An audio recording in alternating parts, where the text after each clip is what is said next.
Hello, welcome back to Paul's Stuff. This is my space on YouTube where I get to talk about all the things I love. Lots of Star Wars, lots of lightsabers. And today is a Star Wars video. It's another which is kind of documenting my Black Series figure collection, 6-inch figure collection.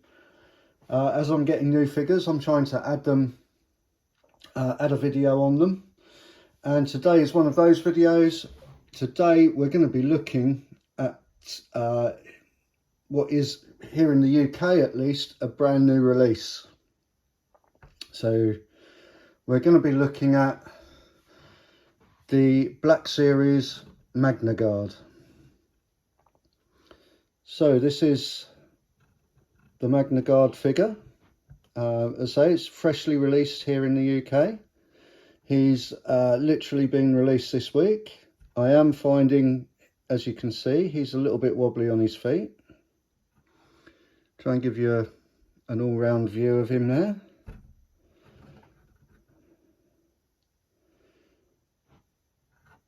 I think this is a really nice figure.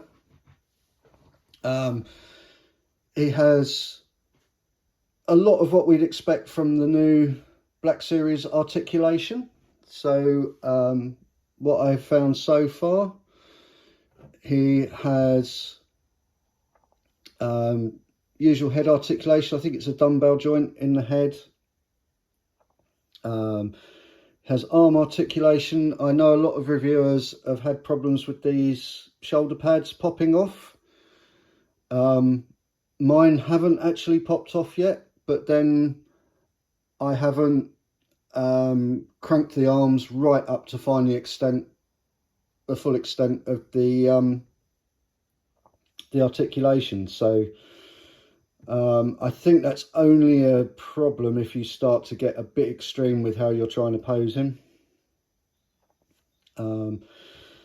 Has elbow joints that will, I believe, go past 90.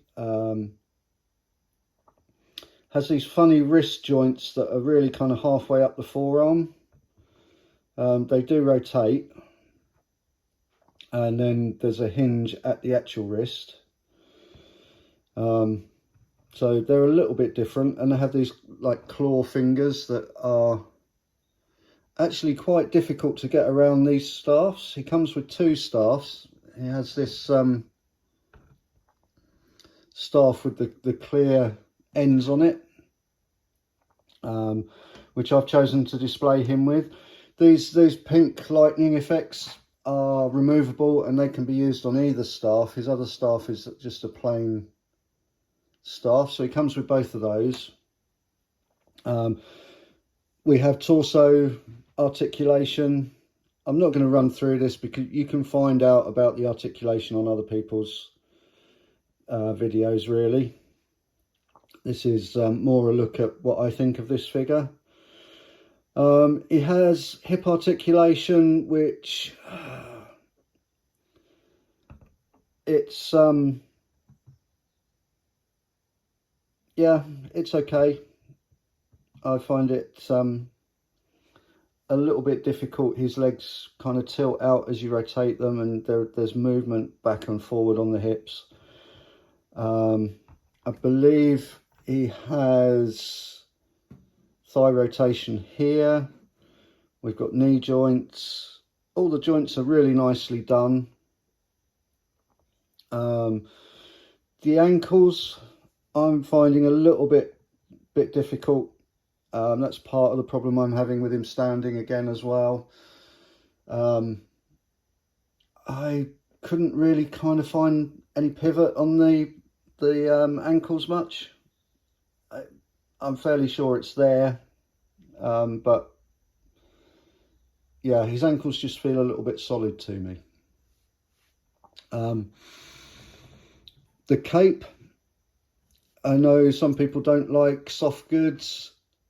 This looks a bit bulky maybe around that shoulder area.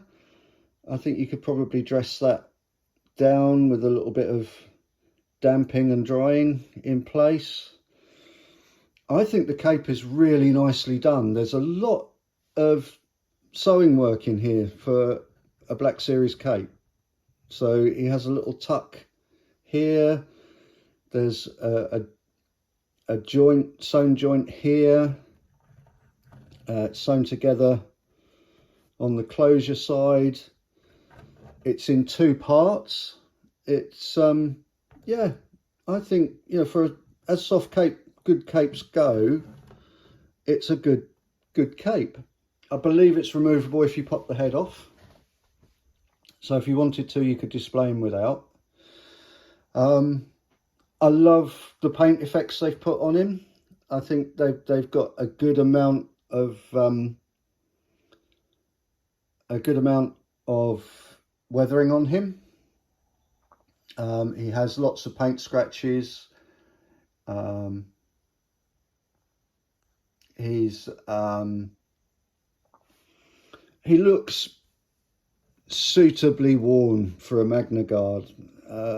If you recall these guys from the movies and Clone Wars series, these are pretty tough.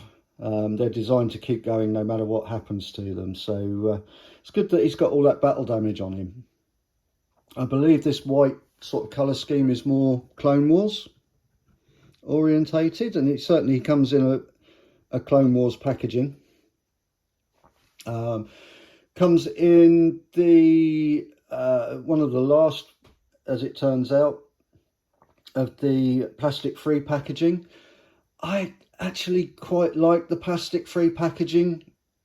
Those of you that know me know that I'm an out-of-box collector. The packaging as packaging means very little to me. I throw it away. But what packaging should always do is protect the figure, and I think that the plastic-free packaging, which comes with a cardboard insert with the figures inside them in tissue paper, I think that protects the figure better than the plastic bubbles that they get put in. And we've seen a few examples of where figures have been put into the plastic packaging, and it actually feels like the plastic packaging has distorted parts of the figures. I know I had that on the original 2021 Stormtrooper that came out. Or it might have been the Remnant Trooper. The helmet was distorted, and I think that was probably from the packaging.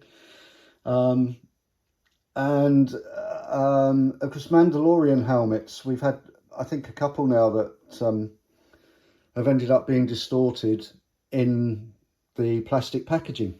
So yeah, I don't think plastic-free packaging was all bad.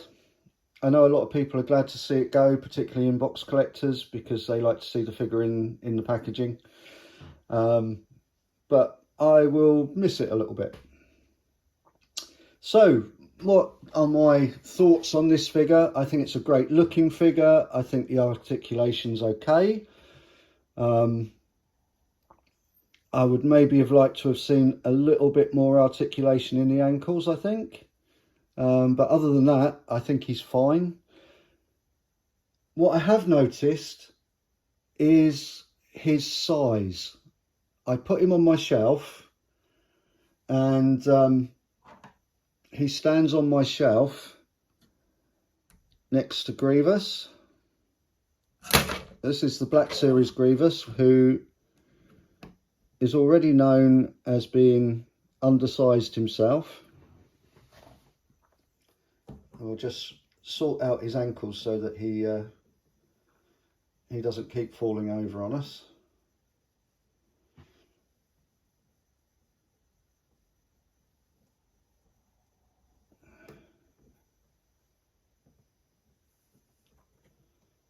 Bear with me. Grievous is, as always, going to be stubborn. So hopefully he won't fall over on us too much. As you can see, he's already smaller than Grievous, which he should be, but this Grievous is small. Really going to play me up, aren't you? There we go. Oh, because I'm clumsy with them as well doesn't help. So there we go. We can see next to Grievous, he's maybe a little bit short. We've also got Black Series Battle Droid here. Just sort his legs out as well, because these droids tend to have small feet. So there he is next to, I'm trying to get these as lined up as possible so that they're all in the same camera plane. There he is next to the battle droid. You can see now he's beginning to look quite tiny in comparison to these figures. And I know Christopher, oh, I've forgotten the name of the actor now. The actor that plays Count Dooku.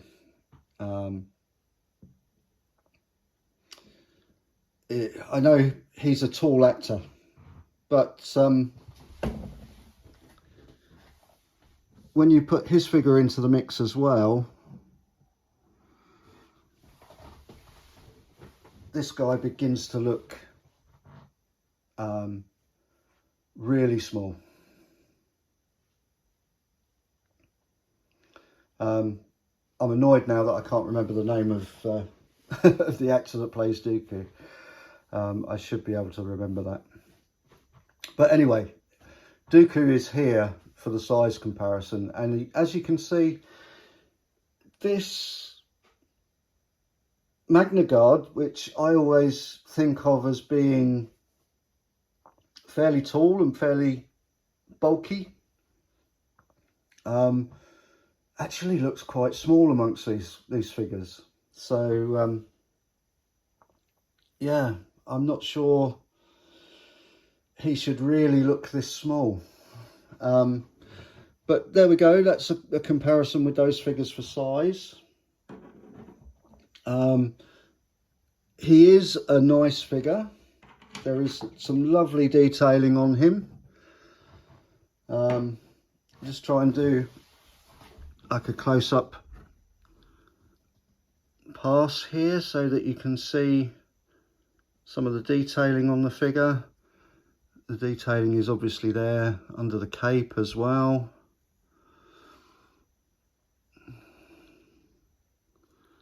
And some nice detailing hidden under the cape as well. I think he's a really nice looking figure. It's just that when you put him on the shelf with other figures that you might be inclined to put him with, he starts to look a little bit diminutive. So that's my my look at the new Magnaguard from Black Series 6-inch figure range. Hope you've enjoyed the video. If you have, please give it a thumbs up.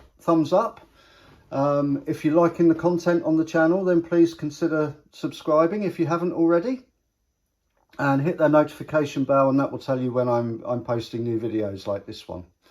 So hope you've enjoyed everything that I've showed you today. Hope the video's been informative for you. But for now, that's everything. So that just leaves me to say cheerio, everyone.